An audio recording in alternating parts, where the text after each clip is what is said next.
É que também tem uma coisa, né? A gente tem a tendência de ver a pessoa no final da jornada e falar, olha só, que fácil, como chegou aí. Porque a gente esquece que, né, para chegar no topo da montanha, teve que subir a montanha. Todo mundo quer estar no topo da montanha, mas ninguém quer subir, né? Então, assim, ninguém, absolutamente ninguém, mesmo as pessoas mais hediondas do mundo, elas não chegaram ali porque elas brotaram do chão, brotaram da terra, né? A gente tem que entender, a gente tem que cada vez mais visualizar o caminho da pessoa. Eu acho que esse é o maior erro quando a gente tenta empreender, quando a gente tenta fazer qualquer tipo de negócio, é a gente esquecer que tem um caminho, mesmo para quem... Bem-vinda ao Jornada da Vitória. Aqui nós contamos as histórias, trazemos exemplos de pessoas que estão ressignificando a palavra sucesso. Esse é o nosso propósito. Elas vêm aqui compartilhar com você suas trajetórias. Vamos juntos nessa jornada de aprendizados, experiências, emoção, transformação, vitória. Aqui no meu canal, todas as quartas-feiras, às 8 horas da noite, uma nova entrevista. E conto com você para espalhar esses exemplos, compartilhando esse episódio. Mande esse vídeo ou, se estiver ouvindo, o link do podcast para quem você gosta e acredita que possa ajudar na vida dela. Hoje, quem está aqui com a gente é a Tati Leite. A Tati é a maior e, posso dizer, a melhor professora de literatura do Brasil. Ela é formada em jornalismo, com pós em literatura, editoração de livros e está mergulhando ainda mais no mercado editorial. Ela é cofundadora do Valer um Livro, que é um canal do YouTube com mais de 150 mil inscritos. Aliás, também tem site, Instagram, aulas, ou seja, muito conteúdo para desmistificar a leitura em geral. Há 3 anos tem uma parceria com o YouTube e dá uma aula por ano ao vivo para 1 milhão de pessoas conectadas ao mesmo tempo. É isso mesmo, 1 milhão. E ela está aqui e vai compartilhar com a gente sua caminhada. E como eu adoro ler, quem sabe conseguimos juntos impactar que você também vá ler um livro. Tati, bem-vinda ao Jornada da Vitória. Uau, depois dessa apresentação tá até difícil, né? Vou até sair porque não sou eu essa. Bem-vinda. Obrigada. E Tati, fala sério, como é essa experiência, o que é dar aula para 1 milhão de pessoas ao mesmo tempo? É bem louco. É que, na verdade, é muito engraçado, porque quando a gente fala de um número tão grande, né, a gente não tem noção, né, de várias pessoas. A gente não imagina 1 milhão de pessoas, né? A gente imagina um número, né, uma coisa meio aberta. E aí é engraçado, porque de todas as experiências, essa é a mais tranquila, porque eu tô olhando para uma câmera. Então, eu tô olhando para uma câmera e é uma pessoa ali na câmera e no máximo a equipe que tá ali junto, e os outros professores de outras matérias que estão ali. Agora, por exemplo, quando eu fui dar aula no ginásio Ibirapuera para 10 mil pessoas, que foi a maior aula dada ao mesmo tempo para várias pessoas, né, na América Latina, aí sim eu fiquei nervosa. E era um número muito inferior, se eu pensar, ainda assim é um número enorme, né, 10 mil para 1 milhão, só que eu fiquei nesse 10 mil, eu falei, meu Deus do céu, são 10 mil pessoas que estão aqui. Que aí dava pra você ver rosto, dava pra você contar, sabe? Se eu quisesse contar até 10 mil, que não é a minha especialidade, porque eu não sei, talvez eu nem saiba contar até 10 mil, sabe? Mas ainda assim, é muito, muito louco, porque quando a gente fala de número na internet, não dá esse toque. Por isso que eu fico surpresa sempre quando alguém fala alguma coisa do tipo, porque é quando a gente começa a tentar calcular, sabe? 1 milhão de rostos de pessoas, assim, então...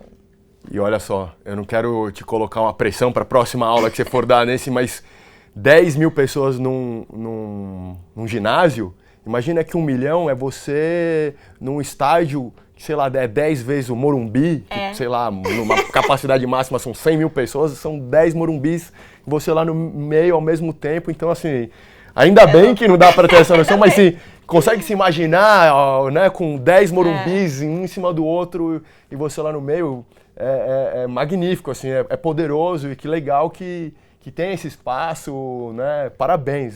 Obrigada. Fã disso, assim, nossa, a hora que eu vi eu falei, não é possível, eu comecei a imaginar, falei... Cara, a Tati é fera, ela é a melhor e a maior. Não sei se eu tinha ouvido falar, mas, mas use isso a partir de agora, como você falou. Tenho que agora pegar isso pra mim, assume. E de onde veio essa paixão, né? De onde veio, e até se eu puder te pedir, o que é o mercado editorial? Tá. Bom, eu acho que a paixão ela veio porque desde muito cedo eu eu vim de uma família que consumia literatura e consumia os livros de uma maneira muito bonita, né? A gente consumia livros no jantar, né, praticamente. Não que a gente comia, mas a gente debatia muito. Era uma família muito voltada à literatura. Era não, né? Então, isso foi muito interessante porque eu comecei a treinar o meu olhar para o mundo dos livros, sem ser aquela coisa que a gente só costuma ter na escola, por obrigação ou por qualquer outra coisa. Então, quando eu comecei como eu cresci com essa visão de que, bom, é nesse mundo, para mim nem existia um mundo sem isso, sabe? Para mim, o mundo era voltado, o que tinha nos livros e que a gente conseguia adaptar na nossa vida. E como a minha tia-avó, enfim, era uma literata muito importante, uma poeta muito importante, né, e tal, que a gente sempre falava dela e tinha sempre o fenômeno Ana Cristina César dentro de casa, que foi uma poeta marginal importante, calhou que eu também já sabia, já cresci nessa onda do mercado editorial. O que é o mercado editorial? O que é esse mercado que vende livros, entendeu?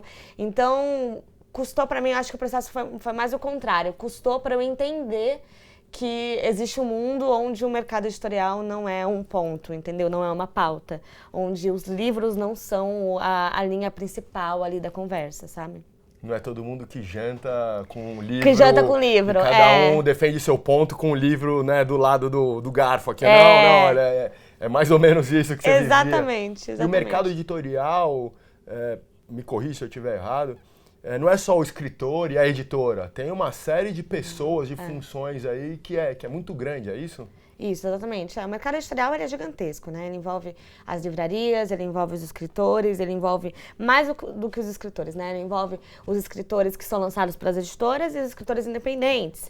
E também os futuros escritores. Aí envolve jornalistas, e aí envolve as editoras, envolve, enfim, o grande público no geral. Então, no final, quando a gente fala de mercado editorial, a gente está falando de uma indústria, né? Que é a indústria do livro. E a indústria do livro, ela passa por vários processos e ainda mais hoje em dia, que a gente tem tido uma crise aí com a Livraria Cultura declarando falência, a Livraria Saraiva declarando falência, ou seja, as duas maiores livrarias do país que todo mundo conhece, porque você pode não conhecer uma editora, mas uma livraria você conhece. Mesmo que você nunca tenha ido numa livraria, mas você sabe o que é, minimamente. Passou na frente. Você passou na frente, sabe? E às vezes você nem se sentiu impelido a entrar, mas ainda assim você sabe. E quando você tem esses dois polos numa crise, né, e declarando falência e fechando lojas, você começa a ter muito mais sujeito no meio desse mercado, dessa indústria, entendeu? Porque aí você vai envolver também o cara que está em casa fazendo o livrinho dele, o cara do cordel, você vai envolver, enfim, o cara que vai querer vender a obra dele de alguma maneira. Então você envolve muito mais sujeito nessa indústria e o público começa a ser muito mais participativo. Não à toa, o que a gente chama de editoras independentes, que são editoras que estão fora desse polo, né, mais industrial, mais específico de comércio com livraria, que elas entram e começam a crescer, a existir mais, né? Que nem, sei lá, quando o cara começa a fazer cerveja em casa. Que ele começa a fazer cerveja em casa só para os amigos e, de repente, quando ele vê, ele abre um botequim e tá vendendo aquilo, ou na garagem de casa, entendeu? Então, é mais ou menos isso. A gente começa a ter muito mais participação a partir do momento que a gente entende que é uma indústria e que é uma indústria que está em crise. E aí, por isso que envolve tanta gente, não só o escritor, não só a editora e não só a livraria. Eu confesso que depois de estudar, né, da sua vida e te conhecer melhor para poder me preparar para essa conversa, eu fiquei morrendo de vergonha, porque o dia que a gente se conheceu, eu fiz assim, foi um traje agora, porque eu falei, pô, tô escrevendo um livro, e falar isso para você, hoje eu falo, meu Deus, quem sou eu para falar que eu tô escrevendo um livro, mas tô, então assim, e depois de tudo que eu descobri sobre você, sobre sua história, sua família, eu vou engolir um pouquinho essa vergonha, esse medinho, e vou te pedir muita ajuda, então se prepara aí que eu vou pedir muita ajuda para seguir essa caminhada que eu estou descobrindo também. E uma das coisas que eu queria entender de você é do seu propósito. Falou de desmistificar, e você tocou num ponto aí de obrigatório, isso para mim no começo, hoje eu adoro ler livro, mas para mim no começo era muito difícil, era aquela obrigação na escola de ler, então já acho que criava uma barreira. Qual é o seu propósito hoje? Eu acho que o propósito é justamente essa barreira deixar de existir, né? Enquanto a gente não pode lidar com o sistema, então enquanto a gente não pode efetivamente ir na cerne do problema, que é a obrigatoriedade, a maneira muito fechada que as escolas têm, que a universidade tem, essa onda que a gente tem de que todo adolescente tem que largar a vida dele para estudar, porque se ele não passar numa universidade pública, a vida dele acabou. Então, assim, enquanto a gente não consegue resolver, né, esse passo anterior, vamos então por fora, né? Porque aí é assim que a gente consegue entrar na raiz da coisa. Então, o meu grande objetivo é justamente desmistificar esse peso que a literatura tem, né? Porque quando eu falo literatura, as pessoas começam a achar que é uma coisa super diferente da que eu represento. Por quê? Porque a literatura nos é apresentada assim, né? Não é todo mundo que teve o privilégio de nascer numa família como eu nasci, de que era uma família que consumia a literatura de uma maneira muito bacana e zero elitista, né? Então, já que não é todo mundo que tem esse privilégio, meu intuito, meu objetivo maior é fazer com que todo mundo tenha esse privilégio, para que seja natural, que a pessoa fale, nossa, quando eu era pequena eu lia muito, nossa, quando eu era pequena meus pais liam para mim, olha, quando eu era pequena minha mãe amava ler e aí ela me mostrou esse livro e eu amei. Então, assim, para que a gente tenha mais exemplos como esse, tirar dessa caixinha que as pessoas gostam de colocar e fechar lá em cima, que é inalcançável e que a pessoa só vai ter acesso a essa caixinha quando ela precisar passar numa universidade, né? Porque se ela também não conseguir, é quase como se tivesse trancado num cadeado, num armário com cadeado, e aí você tivesse 3 anos, que é a sua época de ensino médio, para abrir aquilo, descobrir a senha, abrir, pegar um livro, e aí você vai conseguir se dar bem na vida, porque parabéns, você passou numa universidade. Então, assim, eu quero tirar desse armário, quero tirar esse cadeado, quero tirar esse armário, perceba que são etapas, né? Tirar o cadeado, tirar o armário e botar aqui embaixo, junto, né, com a gente ali, porque só fazer assim não precisa de muito esforço. Esse é meu objetivo maior, assim, sabe? E você falou uma coisa legal, já ouvi você falando, que a literatura está em tudo. Ela está em tudo mesmo? Está em tudo. Para mim está em tudo. A gente tem várias vertentes aí, muita gente discorda de mim e me condena por conta dessa linha de raciocínio, mas eu realmente acho que o pensamento contrário, ele justamente inibe a pessoa de chegar na literatura. Então, quando a pessoa está lendo... tá vendo um seriado na Netflix, ela pode ver literatura ali também, entendeu? Porque possivelmente seja uma adaptação, aquilo partiu de um roteiro, que é uma literatura, a internet está aí com vários textões, está aí também, ou seja, outro tipo de literatura. Então, eu acho que a partir do momento que a gente desmistifica e tira essa persona que a literatura tem que ter, sabe? As pessoas confundem muito gosto pessoal com qualidade literária. Eu não estou percebendo, não estou dizendo que um texto no Facebook é uma boa literatura. Eu estou dizendo que é uma literatura e que a pessoa está lendo aquilo, parabéns, está lendo. Porque senão a gente começa a condenar todos os jovens. Quantas vezes eu já não escutei a pessoa falando, eu não gosto de ler. E aí eu falo, mas nada, nunca, não, mas eu li, sei lá, o Código da Vinci. Eu falo, parabéns, leitor, uhul. Porque a pessoa acha que só se ela ler José de Alencar que ela vai ser leitora, só se ela ler mitologia grega, sabe? Ilíada. E aí ela vai ser uma leitora. Não, cara, você tá lendo alguma coisinha, parabéns, leitor. E aí a gente desmistifica, porque aí a gente começa a entender que a literatura tá em tudo e que não é essa caixa fechada com cadeado e senha, sabe? Que incrível. Eu adoro desmistificar também, acho que é uma coisa que nos aproxima bastante. E eu sou muito crítico às pessoas que acham que para mostrar que sabe de algum tema, não importa qual seja, precisa falar difícil, né? Precisa usar termos ou, sei lá, um português mais rebuscado, ou né, qualquer coisa, ou seja, para ela mostrar que ela é boa, ela precisa criar um linguajar próprio e tornar inalcançável, né? E ao meu ver, a pessoa é boa quando ela tira o ego de lado e transforma um negócio simples, acessível para todo mundo, né? E não mostrar, eu sou diferente. Eu acho que isso é um pouco de insegurança também, e você tem zero, né? Eu acho que esse lance... Quer escrever difícil, também escreve, né? Quer alcançar um determinado público que só vai consumir o tipo de literatura mais, né, fechada em si própria, vai, né? Tem público para isso também. Eu só não acho que a gente tem que condenar os outros públicos, né? Não é porque eu não sou público de algo que eu vou condenar aquilo, sabe? Aquele objeto. Então, eu acho que é isso que também as pessoas precisam entender. Porque como toda a nossa existência é parte do nosso umbigo, quando a gente lê uma coisa, que não parte do nosso umbigo, ou seja, que não nos preencheu, a gente fala, então não é. Não existe. Como se só você existisse no planeta Terra, amigo, sabe? O cara ali, ele gostou. Deixa ele gostar, sabe? Então, acho que é esse o maior erro. É esse ego que parte do seu umbigo e se não te preencheu, não serve pra nada. Serve, brother, tá ligado? Serve muito. Então, eu acho que é isso que o mercado precisa repensar, né? Como que entrega isso. Porque aí ele vai entregar para um público que não é o dele, porque ele quer vender, porque ele percebe que, sei lá, o público X vai comprar mais do que o público Y.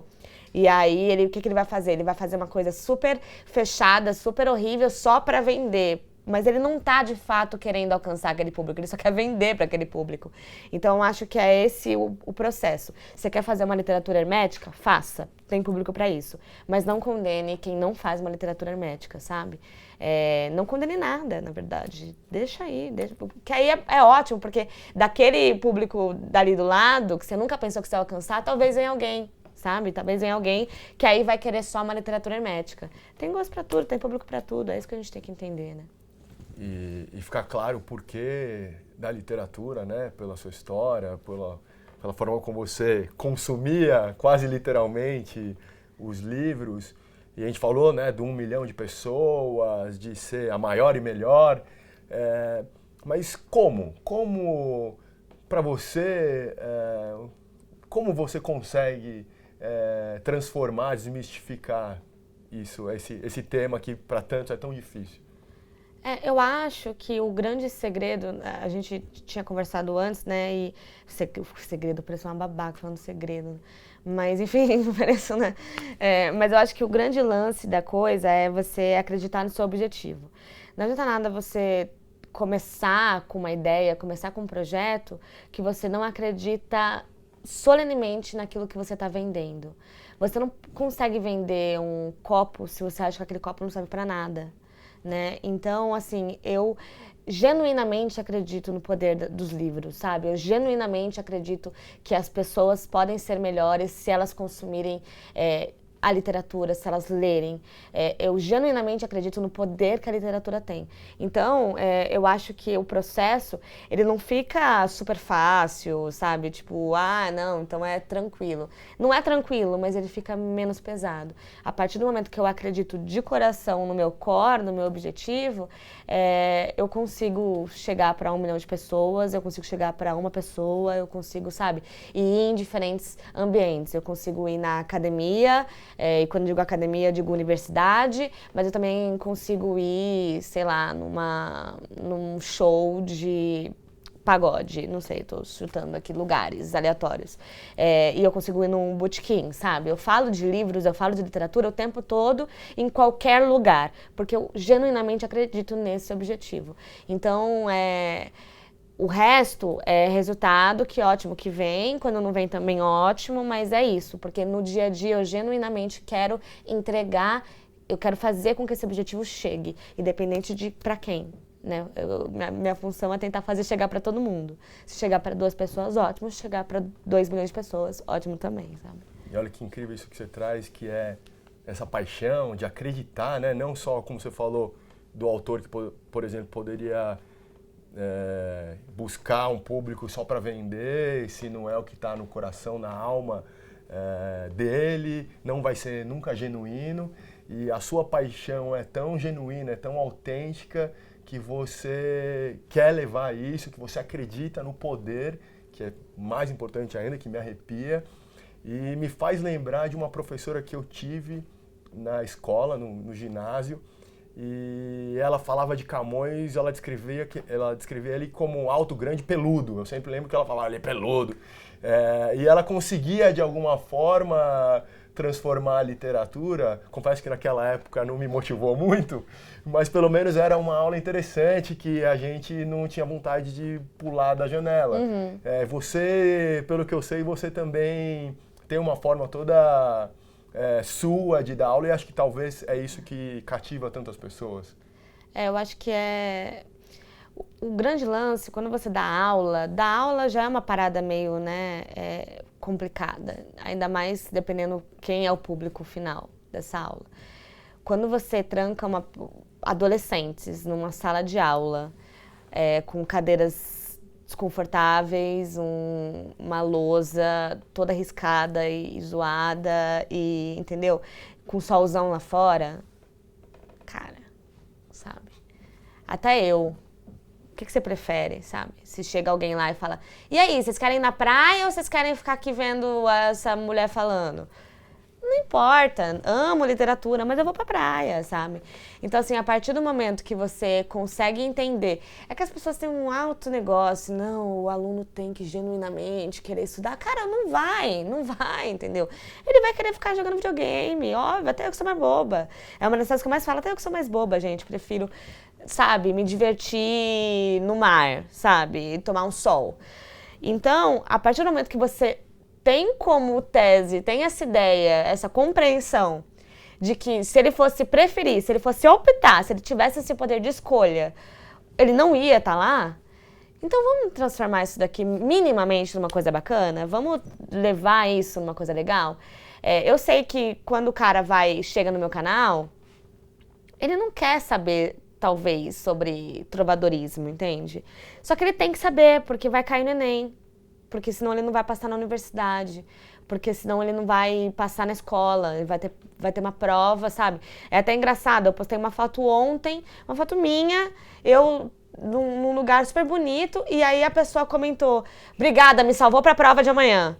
Então, assim, e era um assunto aleatório, sabe? Era uma foto minha, não tinha nada a ver com prova.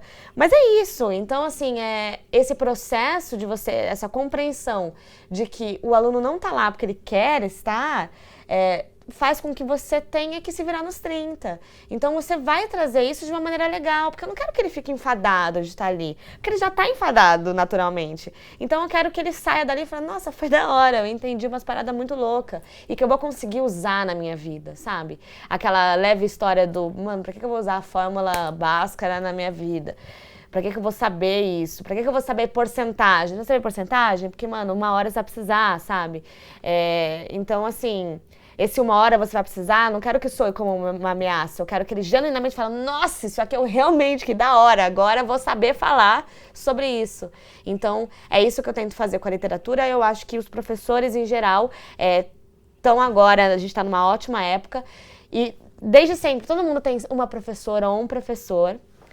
E é muito interessante isso, porque a gente tem causado, quando eu falo a gente, eu digo os educadores digitais de maneira geral, tem causado esse depoimento de, nossa, você me fez lembrar de um professor, de uma professora que eu tive no ensino médio, na 5ª série, que falava com paixão. Então, essa paixão aí é justamente para você deixar o aluno menos enfadado, porque ele já está enfadado por estar ali, mas é para você levar e mostrar para ele que aquele conteúdo que você está dando é interessante, que ele não só útil, mas também é legal, sabe? É bacana.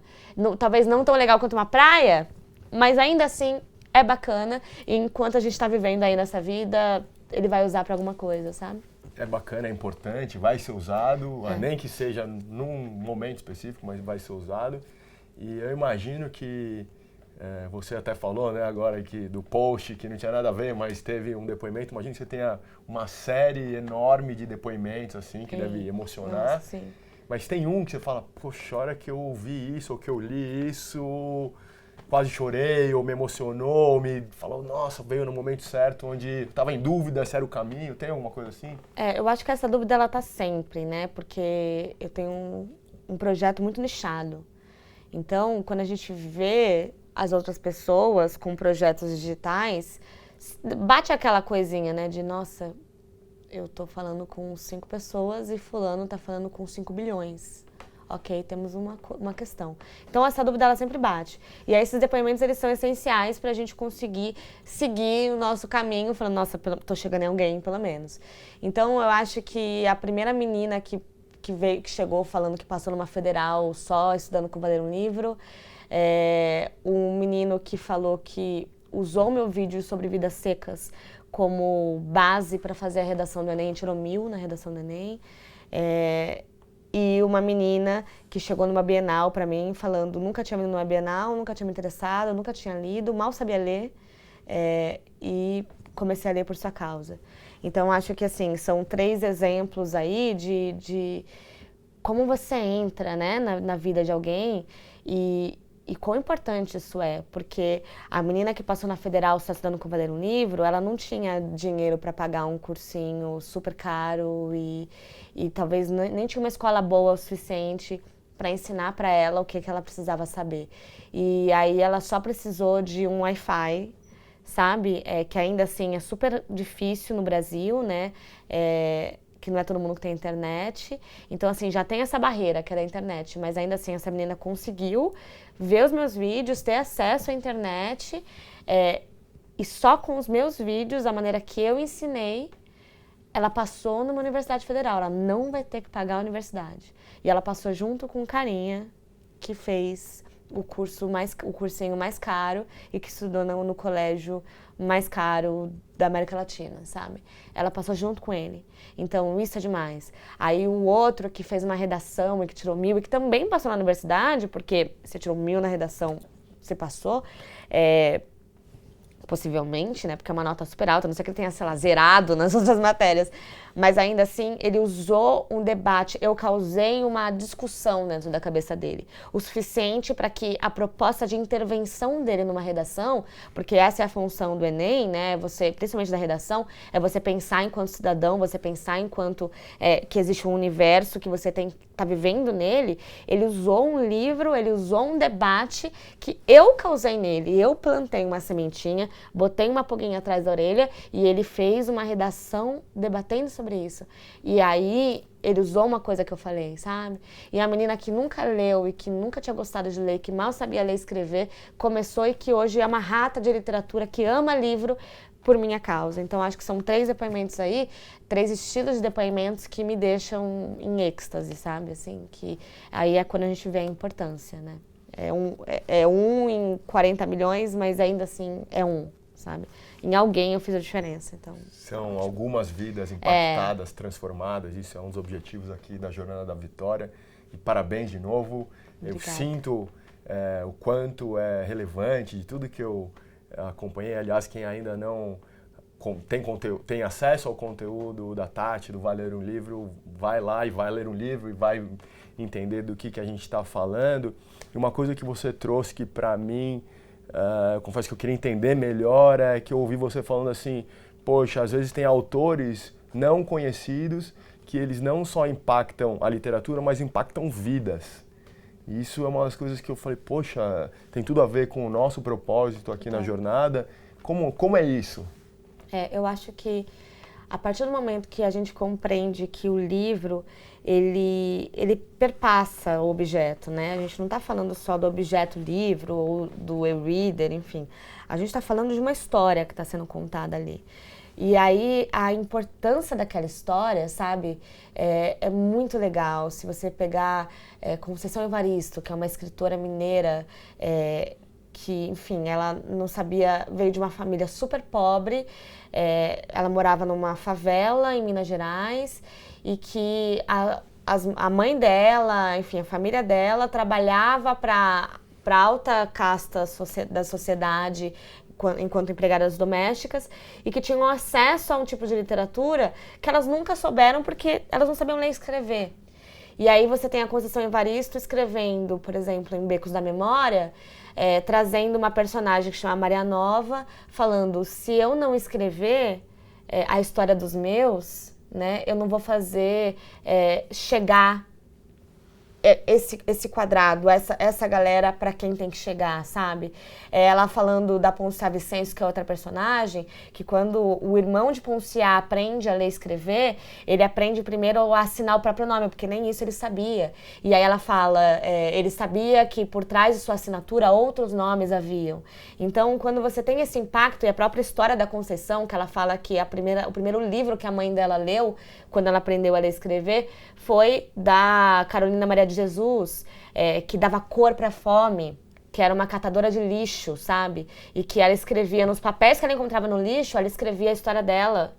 E aí a mãe de Conceição Evaristo, do outro lado, porque a Carolina Maria estava aqui em São Paulo, numa favela que nem existe mais, né, que perto do Canindé ali. Então você tem uma pessoa que está em Minas Gerais, lendo aquilo e falando, eu passei por isso, eu dou cor para a fome também. Então quando você entende que a literatura está além do livro, né, e o impacto que isso tem na vida de alguém, o impacto que aquela história trouxe, que você entende que além de você existem outros universos e que você fica impactado com aquilo, cara, é um poder imenso, né? Então, esses escritores, eles são importantíssimos para justamente a gente entender o nosso universo e pra gente se sentir protegido, pra gente se sentir junto, pra gente se sentir enquanto parte de uma comunidade, pra gente passar pela dor e sofrimento que é a vida, sabe? E conseguir se entender e conseguir sobreviver daquilo, né? Eu cito sempre Conceição porque ela tem um cunho que pra mim é o melhor cunho que existe, que é o escrevivência, que é você escrever para sobreviver. Então a leitura pra mim é isso, né? A literatura pra mim é isso. E os escritores, eles têm esse poder. Não é só o impacto que eles têm no mercado editorial, não é só o impacto que eles têm na literatura, é o impacto que eles têm na vida das pessoas, né? A partir do momento que você lê aquilo. E aí trazendo, não é uma comparação, que não dá para comparar duas coisas diferentes, mas essa relação entre vídeos e textos, né? O Valer um Livro começou de uma passagem sua pela MTV, que inclusive eu lembro da MTV parar e eu falava, cara, eles são loucos, né? Que parava e falava, Valer um Livro, Sim. E foi daí que começou, né? E como você vê essa relação entre vídeo e texto, que hoje é tudo YouTube, é tudo, né, ou podcast, como você vê isso? Eu acho que hoje, essa questão do ego, né, a gente sair do próprio ego, quando você é uma pessoa que só escreve e aí vem o vídeo, a tendência é que você olhe para o vídeo e pense, não é meu, não me pertence, então é ruim. Né? Então, o vídeo, ou sei lá, amanhã pode ser que surja outra coisa, sabe? E que fique muito famoso e que todo mundo queira consumir, a tendência é que a gente, enquanto não preparado para entrar naquele universo, é que a gente rechace, é que a gente fale, não, isso não me pertence, então, portanto, não é bom. Só que a gente tem que mudar esse olhar. A gente tem que entender que o vídeo é outra mídia. Né? A gente tem que entender que o vídeo não precisa andar separado, pode andar junto. Que é o que eu faço no Valer um Livro e que é o que eu fiz ao longo da minha carreira, né? Eu comecei querendo escrever apenas e aí eu fui pro vídeo e me encontrei de boa, mas pode ser que surja amanhã outra coisa que eu não me encontre. Como já estão surgindo coisas que eu absolutamente não tenho a menor ideia de como funcione, sabe? Então, assim, eu acho que sabe quando surgiu a TV depois do rádio, que aí entraram no frenesi e que acabaram dando muito mais moral pra TV do que a TV tinha, porque era, meu Deus, a TV vai ocupar o rádio, meu Deus, a internet não sei o que vai ocupar blá blá blá. Então, assim, por que não dá mão e anda junto? A gente tem que entender que o vídeo é uma nova mídia e a gente tem que usar da melhor forma que a gente puder, né? Então, assim, você não quer usar vídeo, você não consegue usar vídeo, demorou. Mas então, sei lá, vamos fazer algum projeto, alguma coisa assim, se envolva, dê a mão pra alguém que quer usar vídeo, então, não rechace, não trate como se fosse um alienígena. Então, acho que é esse o papel. Todas as mídias que forem surgindo no decorrer do tempo, abraça, bicho. Mesmo que não seja você que cria aquilo. Abraça e entenda, não é inimigo. A gente tá lidando com o inimigo errado, sabe? Essa coisa de ódio mortal à internet, às redes sociais, porque essa geração, blá, blá, blá, blá, blá. Não, tá errado, tá errado. Entenda que é a maneira, do mesmo jeito que pra você, nos anos 70, o rádio era a tua forma de falar com o mundo, o jornal impresso era a forma de lidar com o mundo nos anos 90, entenda que a forma de lidar do mundo dessa nova geração é o vídeo, a internet, e que a próxima geração vai ser os Scrubbles. Então, abrace isso, sabe? Abrace, não é inimigo, o inimigo é outro. A gente tem que entender que o inimigo é outro. E você, talvez, de novo, nunca tinha se visto como a melhor e a maior professora de literatura, mas o que você... Tem uma coisa que você fala assim, pô, eu sou muito boa nisso, eu sou sensacional nesse ponto. Cara, é engraçado isso, porque assim, existe essa linha tênue, né? Como me encontrei dando aula, eu acho que eu sou muito boa dando aula. Eu gosto muito das minhas aulas, eu assistiria as minhas aulas. Então, assim, eu me acho muito boa dando aula, mas aí é muito complicado você falar a melhor, eu mesma falar a melhor ou qualquer coisa do tipo, porque eu tenho os meus ídolos, né? Então eu tenho as pessoas que eu olho e falo, nossa, parabéns aí, eu quero chegar nesse patamar. Então, assim, eu acho que dar aula é uma coisa que eu sei fazer bem e fazer esse link, né? Por enquanto, acho que tem a ver também com a questão da minha característica, do meu core e tudo mais, mas eu gosto muito de ser essa ponte. Eu acho que eu faço isso da melhor maneira que eu posso fazer. Que é isso também, a gente tem que saber as nossas limitações, né? Então, a melhor maneira que eu consigo entregar para o mundo, eu acho que eu sou boa, né? Eu não acho que eu sou... Acho que é isso, eu não me considero a melhor, mas eu sou a melhor dentro da minha perspectiva, dentro da minha vida, né? Dentro do meu universo, dentro do que eu consigo fazer, eu acho que eu tô no meu máximo. Eu dou o meu máximo para dar aula, eu dou o meu máximo para ser essa ponte entre todas essas comunidades, né? A comunidade mais elitista, a comunidade menos elitista, a comunidade, sabe, que gosta de ler, a comunidade que não gosta de ler. Eu gosto de me enxergar como esse grande ponto no meio e que vai abraçar todo mundo pra entender quem é o inimigo, quem não é o inimigo e pra estar junto ali lendo um livrinho, sabe? Então, nesse ponto eu me acho bem boa. Que ótimo, e eu acho que, se eu puder agregar nisso, eu acho que a criatividade é um ponto muito forte, onde você consegue criar formas diferentes, enxergar por outros lados, que é isso que você falou, né?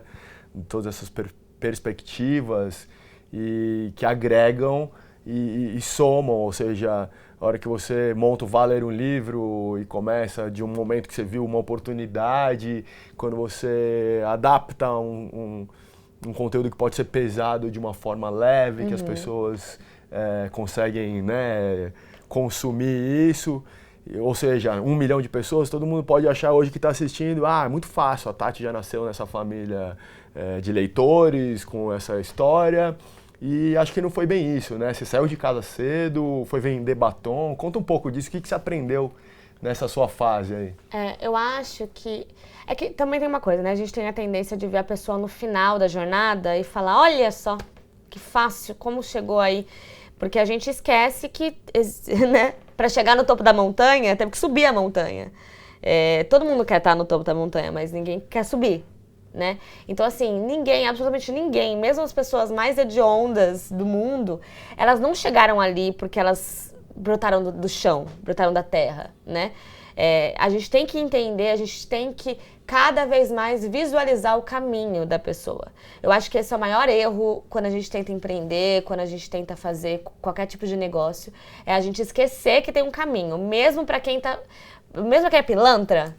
Mesmo os pilantras, para chegarem no topo, eles tiveram que fazer alguma coisa no caminho, bicho. Eles não nasceram da terra, sabe? Então, esse processo foi muito importante para mim, porque cada dia... E é um processo que ainda tá, né? Porque eu não tô no topo da montanha. Então, é um processo que ainda tá acontecendo. Até porque eu acho que o topo da montanha é meio utópico, né? Eu acho que ele nunca chega. Eu acho que é o caminho sempre para chegar lá, mas ele nunca chega de fato. Porque nunca ninguém acabou o que pode oferecer para o mundo, né? Mas enfim, eu saí de casa com 15 anos, então eu tive que arranjar emprego para pagar minhas contas, meu aluguel, pagar, né, a república que eu morava, as repúblicas várias que eu morei durante a minha vida. Então, esse processo, meu primeiro emprego foi vendendo batom.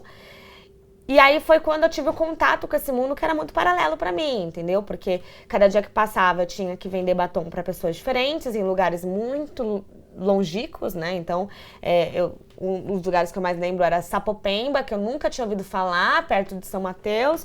Então, assim, era sempre uma viagem pra chegar até o local, pra ficar com uma mochila com kits e kits de batom pra vender nesses processos. Então, assim, eu vendia isso pra salão de cabeleireiro. Eu não podia vender para pessoa física. Eu tinha que vender para o salão de cabeleireiro e convencer a dona ou o dono do salão de que ele ia conseguir vender a unidade do batom por um preço maior e, portanto, o kit que ele estava pagando pelos 12 batons que vinham na caixa, ele ia conseguir um lucro ainda e ganhar um brinde e tal.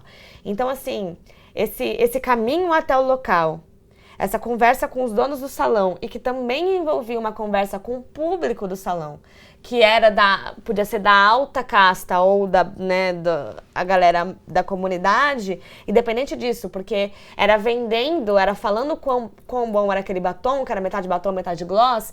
Eu tinha que convencer não só o cara do salão, mas também convencer o público que estava ali fazendo o cabelo, porque eu falava, aí ó, tá vendo? Ela já vai comprar, por exemplo, ela que tá aqui mexendo no cabelo. Então, esse jogo de você compreender, eu acho que foi uma das melhores experiências, uma das experiências mais ricas que eu tive, porque me fez entender que cada um é cada um e que a gente é constituído de estereótipo. Então, quanto mais longe eu ia e quanto mais eu entrava nos salões, mais eu ia compreendendo que tudo que eu achava no mundo era uma balela. Né? Porque pessoas são diferentes e que os estereótipos, eles estão aí, a história única, né? Acho que a Amanda Dish fala muito isso, o perigo da história única. Você sempre acha que a mulher dondoca é uma mulher dondoca e você tem o estereótipo da mulher dondoca. Então, eu entrar no salão e falar com a mulher dondoca e eu perceber que não era nada do que eu pensava. Eu entrar no salão e falar com a mulher da comunidade, não era o que eu pensava. Então, esse público aí que existe, que é diferente entre si, eu acho que é essencial, foi essencial para minha compreensão aí do mundo e para minha compreensão enquanto uma mulher de negócios, entendeu? Enquanto uma pessoa que tem um projeto Valer um Livro, que é a minha empresa. O Valer um Livro é uma empresa. Por mais que eu tenha um canal como foco principal, é a minha empresa, porque eu ganho dinheiro com isso e eu quero ganhar dinheiro com isso e quero viver disso, né?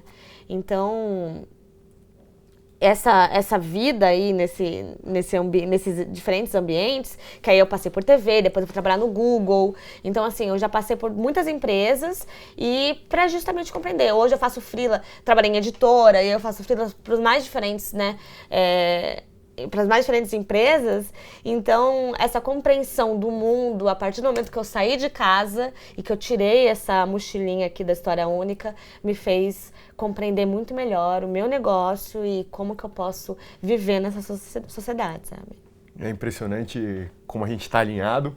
É muito legal ouvir tudo isso.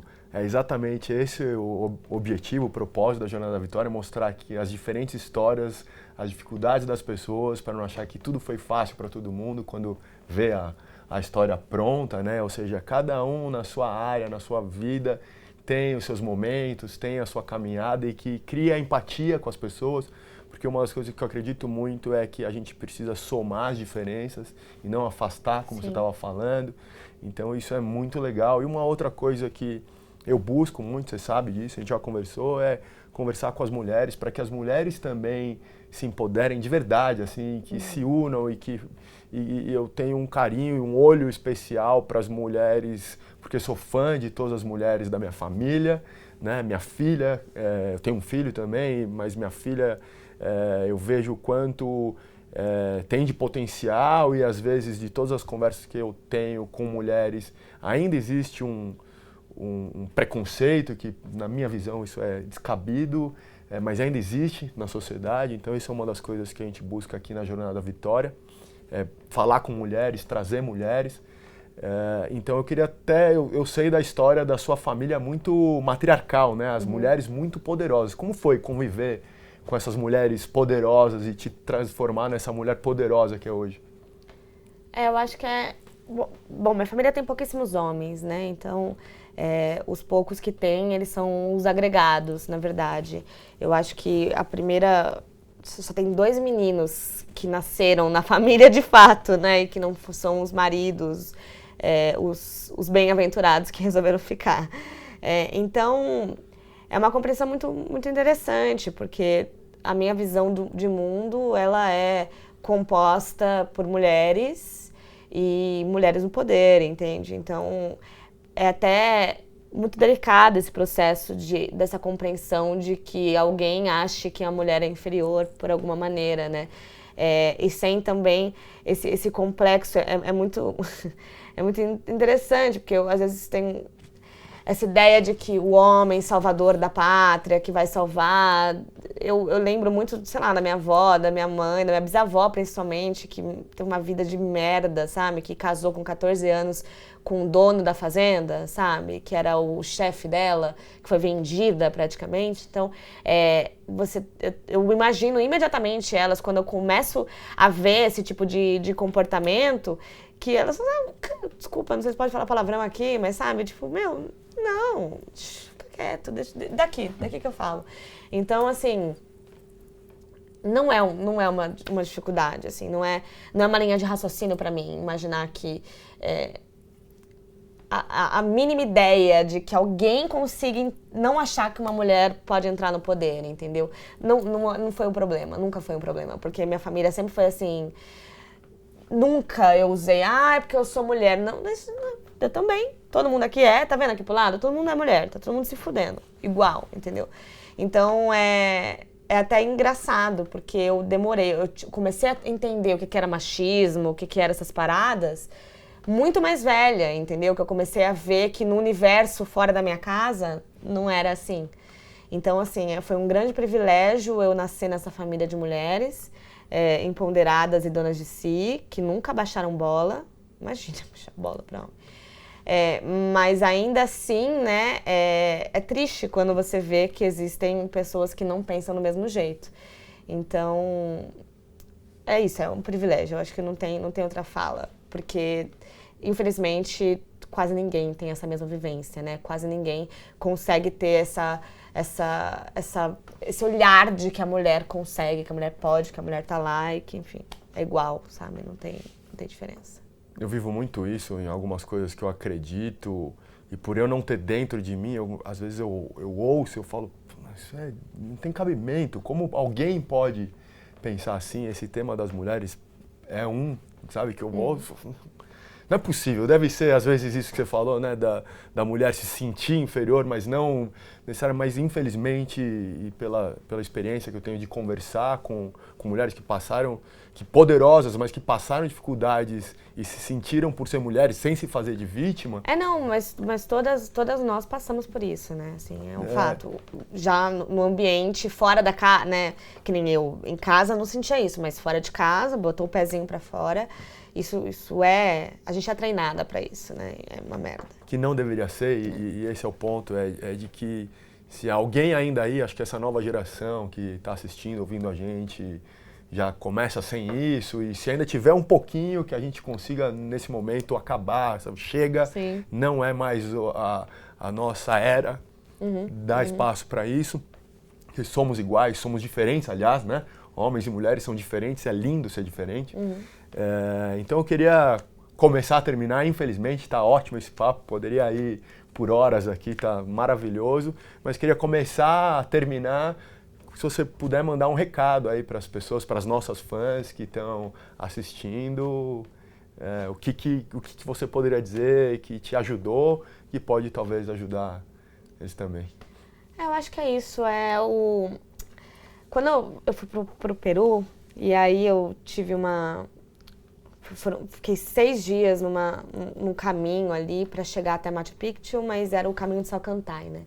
E aí eu até tatuei isso, porque eu caminhava, foi muito difícil, era 4.800 de altitude, né, dormindo pouco, em climas muito diferentes e tudo mais, muito cansativo, muito exaustivo. Sou zero esportista, zero, sabe? Tava zero preparada para aquilo, inventei que eu tava preparada, mas eu não tava.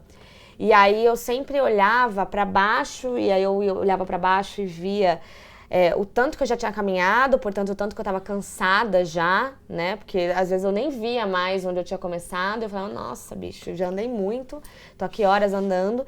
E aí eu olhava pra cima e pensava, nossa, ainda falta muito, porque não dá pra parar aqui, porque não tem comércio, não tem nada. Então eu falava, se eu morrer aqui no meio, ferrou, sabe? Eu vou ter que vou ter que continuar andando. E aí isso me desesperava e eu passava muito mal, e no segundo dia especificamente eu tinha certeza que eu ia morrer, assim. Não era modo de dizer, eu falei, acabou pra mim, eu vou morrer agora e acabou, é isso. E aí o guia, ele ficava falando, mira tus pies, mira tus pies, mira tus pies. Então, essa é uma frase que eu levo muito para mim em termos de, enquanto mulher de negócios, que é isso, não olha pro topo da montanha e também não olha tanto pro que já passou, sabe? Porque senão a gente se apega a isso e a gente fala, nossa, falta muito ainda pra eu chegar e falta muito pra eu alcançar aquele bicho que tá ali, mas eu também, nossa, já andei tanto, tô cansada. A gente fica cansado, de fato, tem hora que a gente se esgota e fala, acabou, não quero mais, chega. É muito mais árduo, né? Pra gente é sempre 5 vezes pior. E quanto menos privilégio você tem, mais, né, pior fica. Quanto mais pobre você for, quanto mais retinto for sua pele, quanto mais, né, enfim, são várias questões aí que vão ainda multiplicando as dores e multiplicando esse cansaço. Então, acho que o único recado que eu posso dar é esse, o mira tus pés, sabe? Olha pra cá, onde você tá agora. Onde você tá agora? Eu tô agora aqui, então beleza.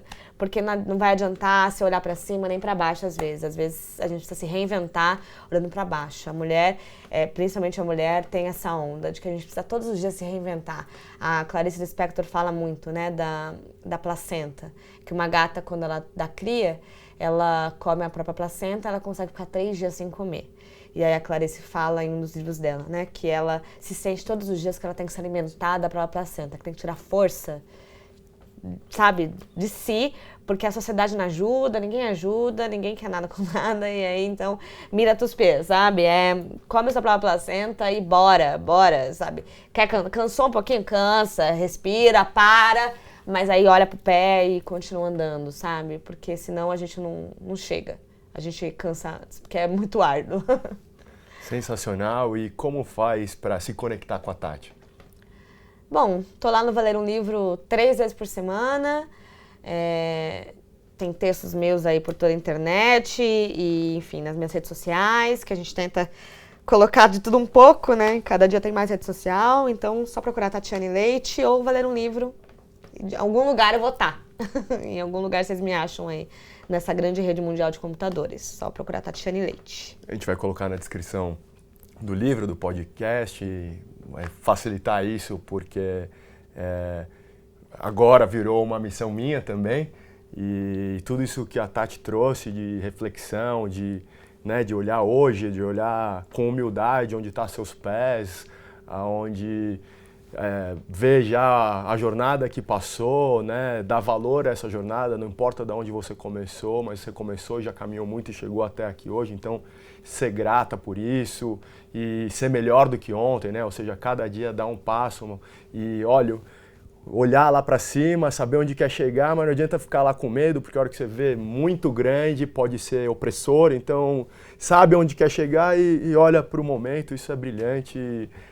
Vou levar para o resto da minha vida, te agradeço. Imagina. E muito obrigado de novo por bater esse papo, convite. Por abrir sua alma, mostrar o que é a Tati por dentro, como foi toda essa jornada, que é maravilhosa, é linda, parabéns de novo. Obrigada pelo convite, amei. E eu quero agradecer também aos nossos parceiros, esse programa foi gravado nos estúdios do Inova Bra Habitat, e a cada uma de vocês por fazerem parte dessa jornada. Eu tô adorando receber as mensagens e ver que estão compartilhando as entrevistas com as amigas e amigos. É show saber que estão curtindo e querendo dar oportunidade para que elas também conheçam essas histórias. E você já sabe que eu colaboro com grandes pessoas como a Tati para juntos te inspirar. E tenho certeza que você conhece outras pessoas que precisam dessa inspiração. Mande para elas, compartilhe. Eu tenho um outro presente para você. No meu Instagram eu sorteio várias coisas muito bacanas, tipo participar aqui no estúdio com a gente, assistindo a gravação de um episódio, uma ligação de mentoria comigo e com meus convidados. Aproveitando, Tati, topa fazer uma mentoria numa ligação com uma de nossas fãs? Claro, com certeza.